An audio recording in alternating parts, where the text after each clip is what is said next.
warahmatullahi wabarakatuh. Tabipun, salam pramuka. Kembali lagi bersama saya Rian Arya Putra dengan NPM 2013021004 dalam tugas pendidikan kepramukaan. Pada kesempatan kali ini kita akan membahas mengenai SKK, TKK, atau yang biasa disebut dengan syarat kecakapan khusus atau tanda kecakapan khusus, dan SPG atau TPG, syarat Pramuka Garuda dan tanda Pramuka Garuda. Sebelum kita masuk ke dalam materi, marilah teman-teman dan kakak-kakak semua dimohon untuk bernyanyi bersama terlebih dahulu.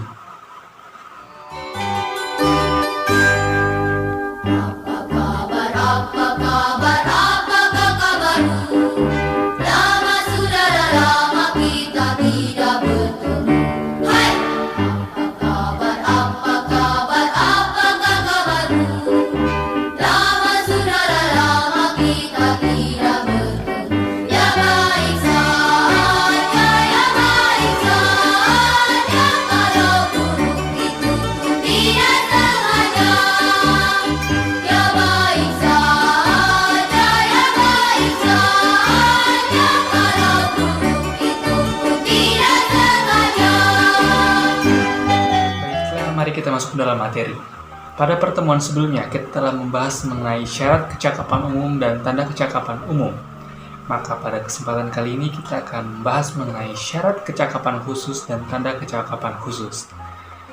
Syarat kecakapan khusus atau SKK adalah syarat kecakapan yang dimiliki oleh peserta didik yang berminat dalam pengembangan minat dan bakatnya. Dan untuk mendapatkan tanda kecakapan khusus atau TKK setelah melalui ujian-ujian. Syarat kecakapan khusus SKK adalah syarat kecakapan berupa kecakapan, kepandaian, kemahiran, ketangkasan, keterampilan, dan kemampuan di bidang tertentu yang lain dari kemampuan umum yang ditentukan dalam syarat kecakapan umum. Syarat kecakapan khusus dipilih seorang pramuka sesuai dengan bakat dan minatnya. TKK atau tanda kecakapan khusus sebagai alat pendidikan merupakan rangsangan dan dorongan bagi para pramuka untuk memperoleh kecakapan dan keterampilan yang berguna bagi kehidupan dan penghidupannya sesuai dengan bakat dan keinginannya, sehingga dapat mendorong semangat menjadi wiraswastawan di masa mendatang. Tanda kecakapan khusus didapatkan setelah menyelesaikan ujian-ujian syarat kecakapan khusus yang bersangkutan. Tanda kecakapan khusus dikelompokkan menjadi 5 bidang.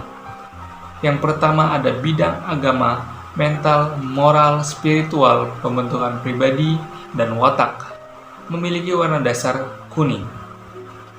Yang kedua bidang patriotisme dan seni budaya dengan warna dasar merah. Ketiga ada bidang keterampilan dan teknik pembangunan dengan warna dasar hijau. Yang keempat ada bidang ketangkasan dan kesehatan dengan warna dasar putih.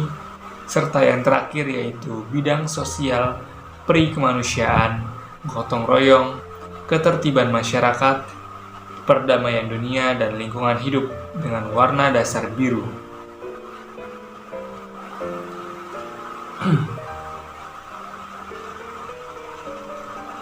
Tanda kecakapan khusus dibedakan atas tingkatan-tingkatan, yaitu sebagai berikut.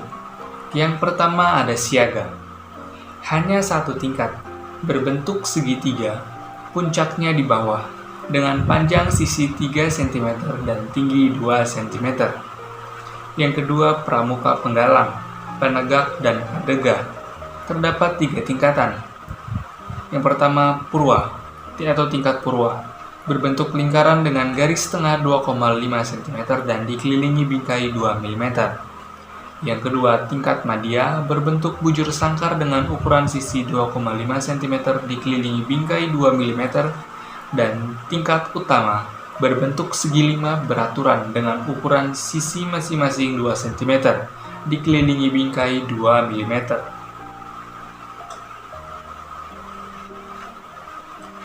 Terdapat komponen yang membedakan tingkatan pada tanda kecakapan khusus penggalang, penegak, dan pandega, yaitu yang pertama warna bingkai. Untuk penggalang itu adalah merah, warna bingkai untuk penegak atau pandega itu kuning. Tanda kecakapan khusus yang dimiliki seorang pramuka harus terjamin bahwa kecakapan yang dimilikinya dapat dipertanggungjawabkan.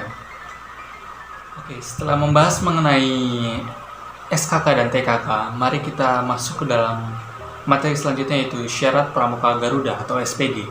Merupakan syarat-syarat kecakapan yang harus dipenuhi oleh seseorang pramuka untuk memperoleh tanda pramuka Garuda atau TPG sesuai dengan golongan usianya. Seorang yang telah menyelesaikan SPG atau syarat pramuka Garuda disebut sebagai pramuka Garuda adalah seorang pramuka yang dapat menjadi teladan dan berhak menyandang tanda pramuka Garuda atau TPG. SPG TPG disediakan sesuai dengan golongan usia. Komponen yang membedakan TPG siaga, penggalang, penegak, pandega adalah warna dasarnya. Untuk TPG siaga memiliki warna dasar hijau. Untuk TPG penggalang memiliki warna dasar merah. Untuk TPG penegak memiliki warna dasar kuning. Dan untuk TPG pandega berwarna dasar coklat. Terdapat syarat untuk menempuh pramuka Garuda pada golongannya. Yang pertama, SPG siaga dapat ditempuh oleh pramuka siaga tata. SPG penggalang dapat ditempuh oleh pramuka penggalang terap. SPG penegak dapat ditempuh oleh pramuka penegak laksana. Dan pandega dapat ditempuh oleh pramuka pandega yang memiliki syarat-syarat tertentu. Setelah seseorang mendapatkan TPG atau tanda peserta Garuda, tanda pramuka Garuda, maka pemegang TPG tersebut berkewajiban menjaga nama baik pribadi dan meningkatkan kemampuannya agar tetap dapat menjadi teladan baik bagi pramuka maupun bagi anak-anak dan pemuda lainnya, dan mendorong, membantu, dan menggiatkan teman-teman pramuka lainnya untuk memenuhi syarat-syarat pramuka Garuda. Pada video sebelumnya, mungkin saya tidak menjelaskan mengenai cara menguji SKU dan apapun mengenai SKU dan TKU lebih lanjutnya. Nah, pada kesempatan kali ini saya akan menjelaskan mengenai cara menguji SKU dan SKK. Oke, jadi ujian dilaksanakan secara perorangan, satu demi satu, tidak secara berkelompok. Seandainya terdapat mata ujian yang dilakukan secara berkelompok seperti baris berbaris dan berkebun, penilaian tetap dijalankan perorangan. Mata ujian ditentukan oleh peserta didik yang diuji, tidak harus berurutan, dan dilaksanakan dalam bentuk praktek secara praktis. Waktu ujian ditentukan sesuai dengan kesepakatan antara pembina atau pembantu pembina dengan yang diuji. Penguji hendaknya berusaha agar proses ujian juga dirasakan oleh peserta didik sebagai proses pendidikan yang menyenangkan dan dapat meningkatkan pengetahuan dan pengalamannya.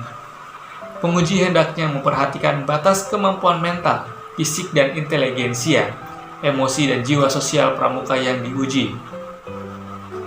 Dan penguji hendaknya memperhatikan ikhtiar, ketekunan, dan kesungguhan yang sudah dijalankan oleh yang teruji. Penguji membutuhkan paraf atau tanda tangannya pada daftar mata ujian SKU milik pramuka yang diuji setelah ujian tersebut dinyatakan lulus. Apabila ada cara untuk menguji SKU dan SKK, maka ada pula cara menguji SPG. Penilaian atas calon pramuka Garuda dilakukan perorangan.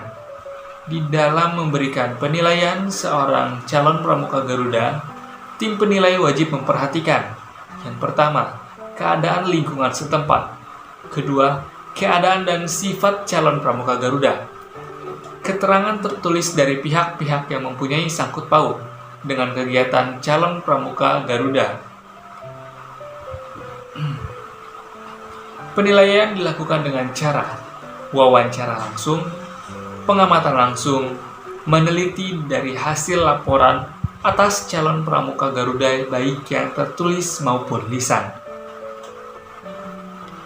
Dan yang terakhir mengenai penyematan dan pemakaian TKU, TKK, dan TPG. Penyematan TKU, TKK, maupun TPG dilakukan pada upacara resmi. Ketentuan dan tempat pemakaian TKU, TKK, TPG. Yang pertama yaitu TKU untuk pramuka siaga dan pramuka penggalang ditempatkan pada lengan baju sebelah kiri. Sedangkan TKU untuk pramuka penegak dan pandega disematkan di pundak kiri dan kanan. TKK baik untuk pramuka siaga, penggalang, penegak, pandega ditempel di lengan baju sebelah kanan, maksimal 5 buah. Sedangkan TKK-TKK yang didapat lainnya ditempel pada tetampan atau sejenis selendang yang digunakan khusus untuk penempelan TKK. Sedangkan TPG dari logam digantungkan di muka dada dengan pita berwarna merah putih, dipakai pada upacara resmi. Pada kegiatan sehari-hari, TPG dari kain ditempelkan di dada sebelah kanan, di atas saku, di atas bintang tahunan, tigor, tiska, dan lain-lain. Baik, mungkin cukup sekian yang bisa saya sampaikan mengenai SKK, TKK, SP, dan SPG, TPG. Kurang lebihnya saya mohon maaf dan kepada Allah saya menampun. Saya akhiri, wabillahi taufiq wal hidayah. Wassalamualaikum warahmatullahi wabarakatuh. Salam Pramuka.